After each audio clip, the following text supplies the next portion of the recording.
Hello everybody, it's Stevie again. Just now coming to the video 4 in my workplace wellness series. Just following through from the last 3 videos about my book, Workplace Wellness, the Essential Healthy Workplace Guide. Now, I think I've mentioned a couple of times this book was quite a lengthy research project that went on for about 6 months, and I scoured the globe looking at databases in different countries such as America, the UK and Australia, basically to get some information about what was making people sick in the workplace. Now, this particular video I want to take it into the final element of what I found, and a couple of the areas sort of interlink with each other, so just bear that in mind when I'm speaking. And I just want to run you through how I'm going to approach this video. And this particular video will be based on 3 major topics, 3 major findings from the survey results, both from large institutions, from private consultant groups, sometimes up to 10,000 employees and 1,000 different organisations across various regions.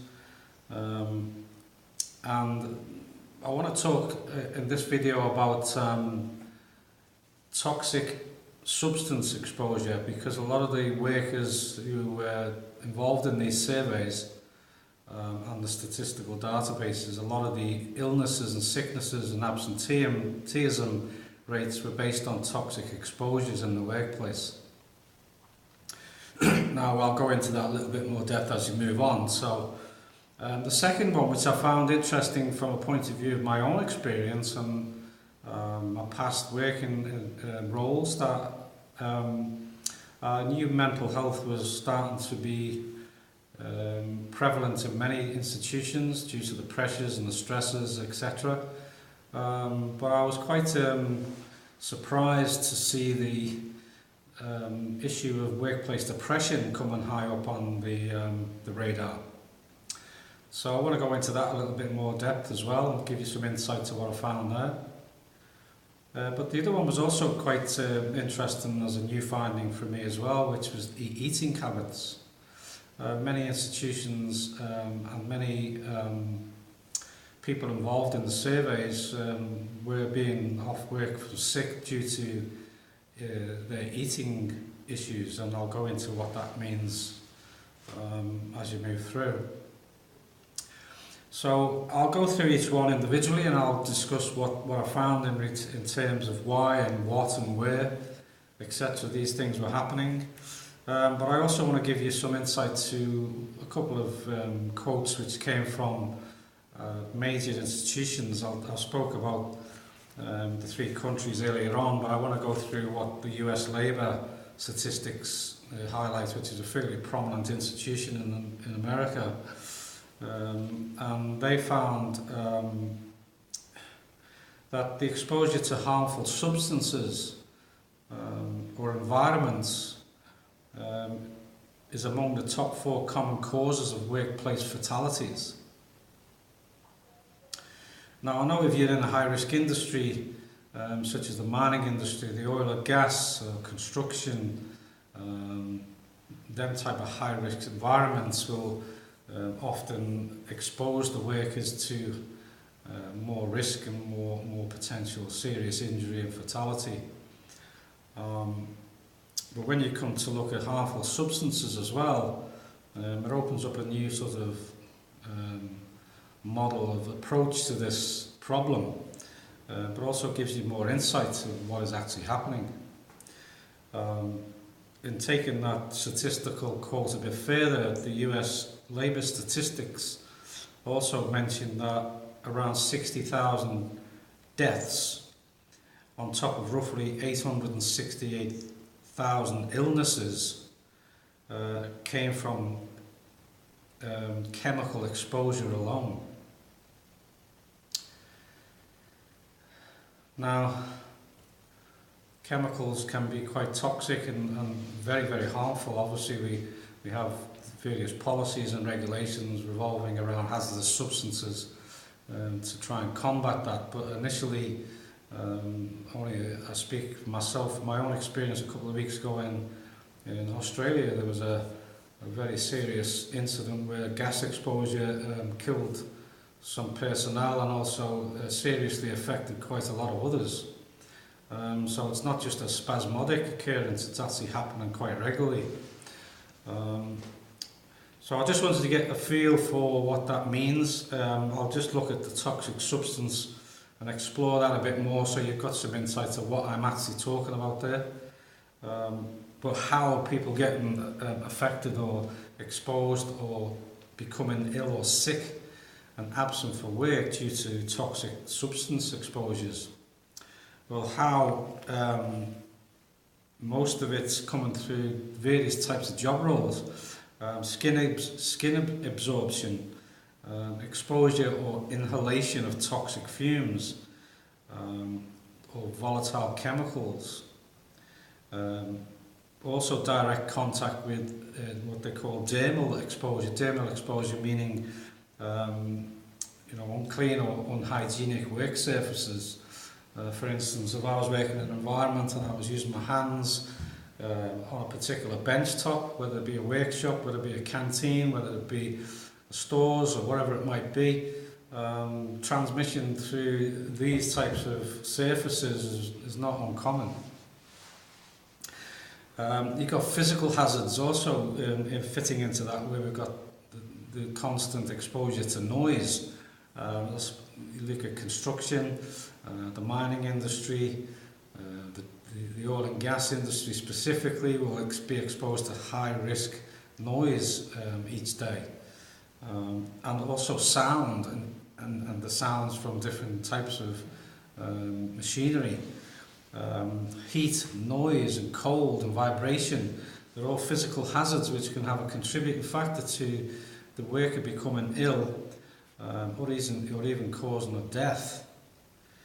Now, we also got chemical hazards, which I'm sure you've got your own sort of example to present there from your workplace. We've got poisons, we've got toxic substances, fumes, not an uncommon one. In certain places work in certain industries will be exposed to welding fumes every day, and them types of things are taken for granted sometimes, but actually long term, and if the exposure stays the same, the person can come very ill down the track. Also, we look at hazardous substances such as asbestos. It's still an issue. Lots of people think, oh well, we're a modern day working environment, there's not much that people are being exposed to asbestos anymore because it's become a major issue that's highlighted in the media quite consistently.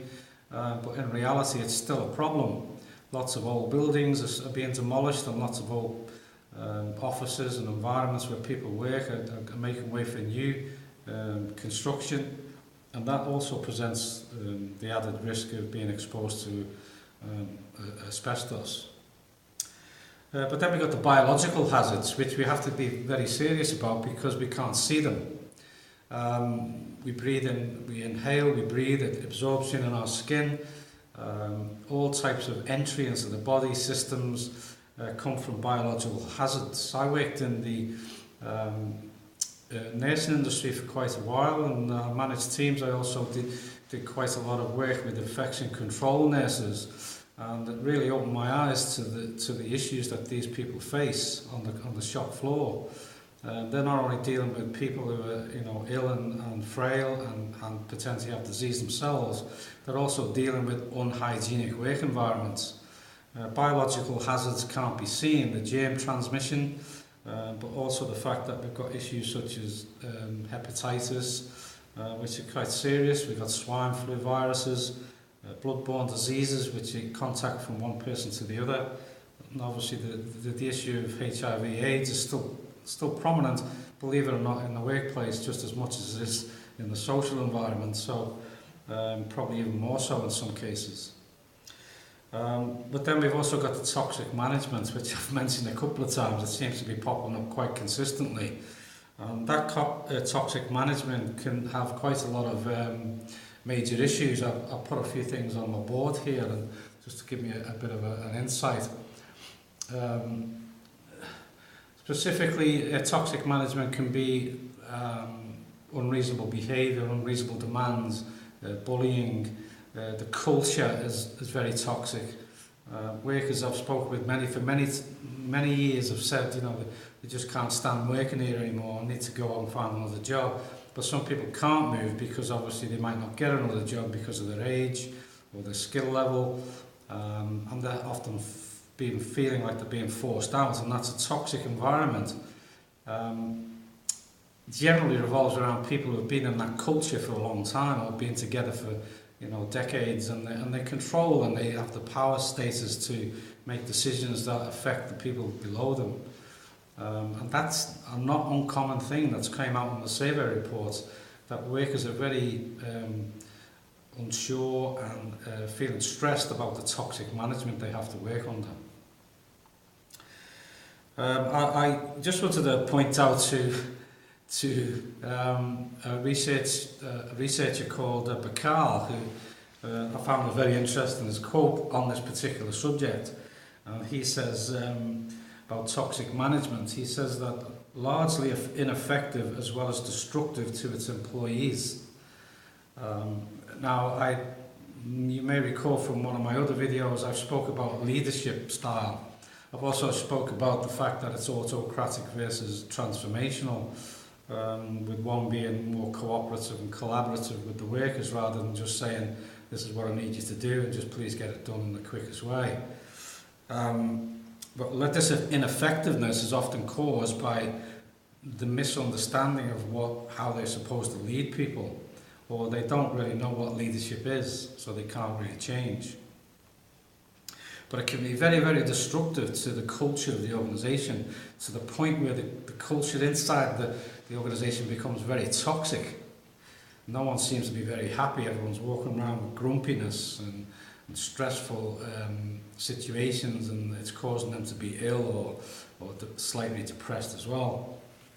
I wrote another one down which was quite interesting, which you may or may not know about, but sick building syndrome is quite common in some industries as well, specifically in type office and type environments where it's predominantly large workforce, old buildings, which have maintenance problems, but also have a psychological effect on the workforce because of the poor air quality, the lack of air quality control, or the lack of fresh air in the organisation, a feeling of dampness, a feeling of mood, dark moods when you walk into the building versus a nice bright office similar to this one, which makes you feel good.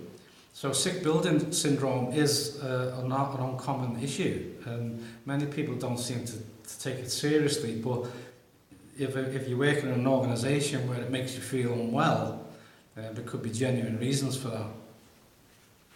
Okay, so I want to move on to, like I said before, some of these interlink, and it's good to have a big understanding of the bigger picture and how they do interlink. But one of the next couple of findings I found were very new to me. I knew they existed, but I didn't know to what extent they existed. So I want to talk about, first, the second point is workplace depression, and then I'll move on to the eating habits. So why is workplace depression becoming high on the radar with workers complaining or making them a point about this? Well, it doesn't take a rocket science to understand the fact that depression is quite a prevalent mental health issue outside of work besides what we see inside work. But when it starts to affect the workplace and the workers, you have to try and find out what's causing this. But I want to give you some insights to the World Health Report, because the World Health Report, which is administered by the World Health Organization across the world, quite consistently every so many years, based in Switzerland and Europe, and they have a very hands-on grasp of what the problem is here. Now I'm talking general first, so I'll give you an insight to the general picture. But depression, they reckon approximately 450 million people are suffering depression at some point around this planet of ours today. 450 million people are potentially suffering depression. And of that 450 million people, 121 million people are suffering at some form of depression in the workplace. 121 million people worldwide. That's quite a lot. It's quite a lot because you don't think people should be getting depressed at work. Now, people can argue the point that people were depressed before they came into work to do their normal everyday duties. But I'm trying to give you some insight to potentially the inside the workplace issues and what can cause that. Now, there has been some studies, mental health and stress do tend to dominate the study findings. I think I mentioned earlier about the psychological hazards, the bullying, the leadership style, the conflict, emotional conflict that's going on between workers and managers and supervisors. That's not an uncommon thing either.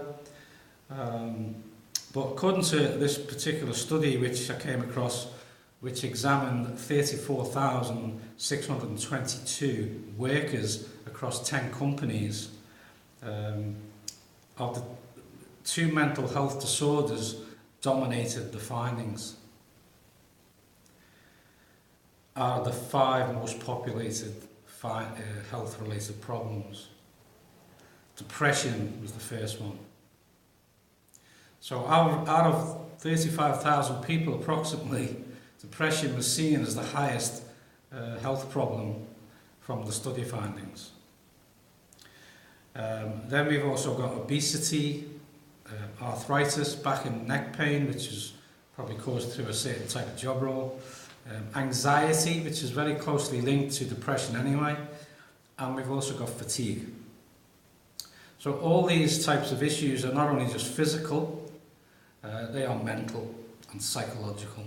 Fatigue, anxiety and depression basically are a mental health issue. But what's causing this mental health issue? What's causing this workplace depression?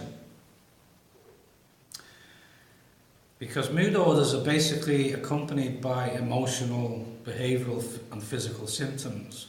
And people can argue the point that people bring their problems into work. They might have relationship problems, social problems, family problems, and they bring all these issues into work, so it's hard to distinguish where it came from. But in the study findings from the World Health Organization, they've estimated about 5.8% of men and 9.5% of women will have a depressive episode in a 12-month period. And by the time 2020 comes, it's going to be the second highest cause of disability. So as you can see, it's something that we just shouldn't really ignore. So hopefully I can give you some insight to why the workers are becoming depressed. Why are people getting sick on the job? People shouldn't be going to work and getting sick on the job, but they are. I'll give you some quick run through of what I found, and that might give you some understanding. The workers are fearing losing their job. That's causing them to be in a down mood state of mind. A lot of them fear taking time off work because they feel if they take time off work, they're going to lose the job, they're going to lose their privileges, they may be even demoted because they're not seen as a consistent, reliable worker. Job uncertainty came to the surface as well as one of the causes for people being depressed or feeling depressed. Job uncertainty, what's going to happen in the future? How long am I going to be in my role? Is there going to be redundancy? What am I going to do to pay my bills? How am I going to support my family? I haven't got a job. At my age, I can't get another job. That type of thing goes on. and having to deal with temporary short-term contracts, believe it or not, was one of the contributors to why workers are feeling depressed. So temporary short-term contracts. Now I mentioned in the previous video, one of the previous videos, about labour hire influences in workplaces and how they've infiltrated a lot of the industries, and how they're also having lots of problems, or people are working for virtually an archaic wage, but longer hours, short-term notice, you need to be on the job by tomorrow, the job only lasts a week, that type of thing. And certain industries that goes on quite a lot. So it's this exposure to temporary or short-term contracts which is causing workers to be feeling depressed or feeling anxious. Now, another one which we need to know about is the digestive health. And what that means is that every individual can sometimes feel symptoms of depression because of their digestive health. Now, I can run you through that in a little bit in a moment to give you understanding, but that is one of the things that came forward. Now, what are the symptoms of people who are depressed on the job? That's important to know, because if you've got a colleague you're worried about, or someone you might think is depressed, then it's nice to know a little bit more and have some awareness of what types of signs and signals you should be looking for. Now, common ones are brain fogginess. People find it difficult to concentrate on simple tasks. They're not very clear in sometimes how they speak or respond to things. They may even come across as being confused sometimes. There's a visible sign of sadness. I know in places I've worked, and I'll be honest with you, I'm no angel, but I have worked in certain places where I thought the leadership and the management were atrocious. So much so that it used to make me sick going into work every day.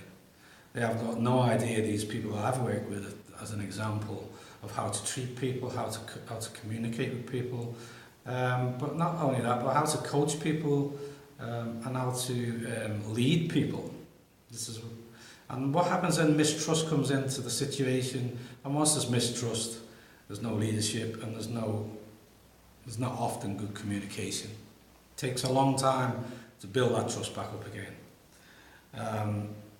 The person who's depressed in the workplace might feel like they've got a lack of interest in things. They're just not bothered. I've been here so long, I've listened to so much, I've experienced this style of management for so long, I don't care anymore. And I'm just not interested. I won't be involved in workplace activities, or I won't stay behind after work to do extra chores or projects, or put my hand up to do certain things. Or it's that general lack of interest, and that can be obviously caused through the in-house culture being toxic, the leadership style, or lack of support, lack of resources to do their job every day. So people just get fed up and give up in lots of instances. So work contract issues. Now, it might be a strange wild card to say that, but work contract issues can cause a lot of distress in a human being.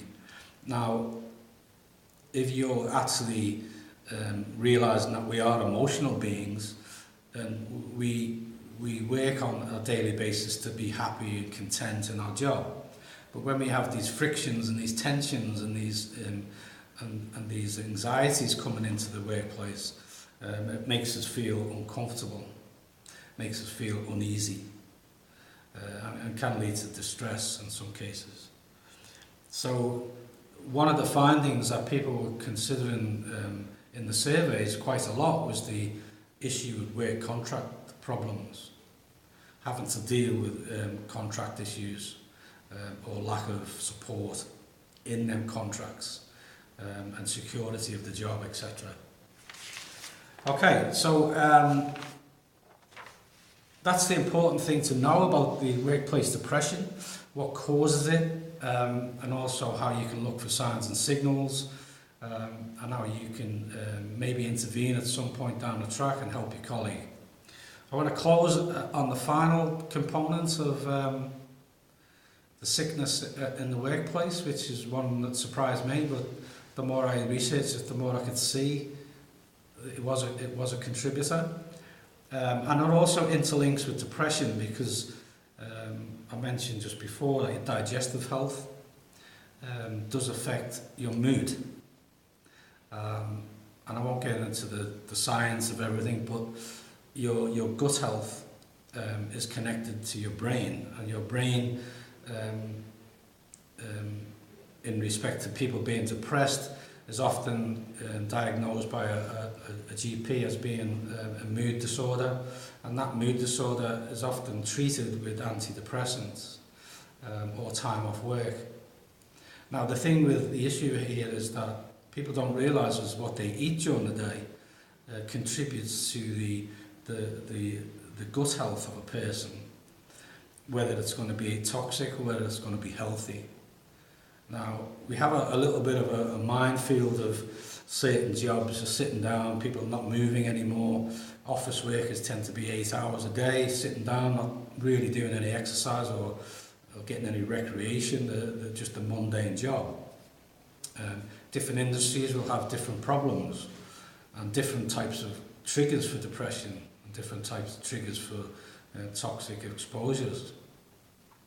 But the actual gut health and eating habits, believe it or not, causes a lot of sickness in the workplace.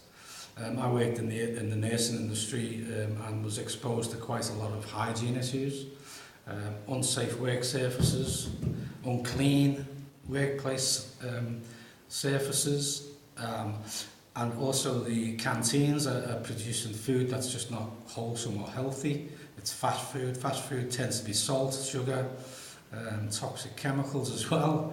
And then you've got the added problem of toxic workplaces increasing the risk of unhygienic food, or people pop out of their office or off the construction site to get a quick bottle of Coke and a quick hamburger to fill the stomach, but actually they're not getting any wholesome food in their stomach. They're increasing the toxicity in their stomach lining. Now over time, and it's not very long before this occurs, your gut health is compromised. And what happens is your serotonin, which is a neurotransmitter, a hormone, is often referred to as the happy hormone, starts to deplete itself. And the more toxic food, the more toxic drinks or substances you inhale, the more your gut health is compromised and the more serotonin is not produced. So it's that serotonin depletion that causes people to be down and moody, and also contributes quite a lot to the issue of depression. So I think you should be aware of that, because if you can encourage your workplace to adopt a healthy food regime, that's part of the health promotion process, to keep things healthy for yourself and also for your fellow colleagues. So I want to close this video and thank you for listening. It might be a little bit long-winded because I've sort of incorporated 2 or 3 issues into one, and I'd probably write a book about one on itself, but I'm very happy the fact that at least I've got the main key points out to you.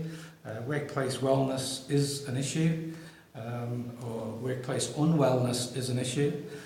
We need to get the workplace well again, and if you can know a little bit more and become more aware of the hazards, the risks and the causes of these problems, then you're more likely to be more educated to do something about it.